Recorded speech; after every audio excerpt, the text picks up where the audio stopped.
Ang episode na ito ay nagpapatuloy mula sa episode 16 at nagtatapos sa panalo ni Azuma.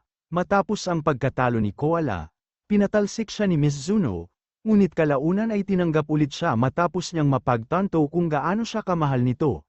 Ang episode na ito ay nagpapakita ng matinding pag-unlad sa kwento. Ang panalo ni Azuma ay maaaring magpahiwatig ng isang mahalagang tagumpay sa kanyang karakter o sa kanyang misyon sa kwento. Ang pagkatalo ni Koala ay nagdulot ng malaking pagbabago sa kanyang posisyon, at ang desisyon ni Miss Zuno na alisin siya ay tila isang malalim na hakbang na may kasamang emosyonal na pagsasaalang-alang. Gayunpaman, ang pagbabalik ni Koala sa trabaho ay nagpapakita ng tema ng pagpapatawad at pagmamahal. Ang pagkakabalik nito ay nagmumungkahi na ang relasyon nila ni Miss Zuno ay mas malalim at komplikado kaysa nung una, at ito ay nagbibigay daan para sa isang mas malalim na pag-unawa sa kanilang koneksyon. Ang episode din na ito ay nagpapakita kung paano ang mga pagsubok at hindi pagkakaintindihan ay maaaring magresulta sa mas matibay na relasyon at pagkakaisa.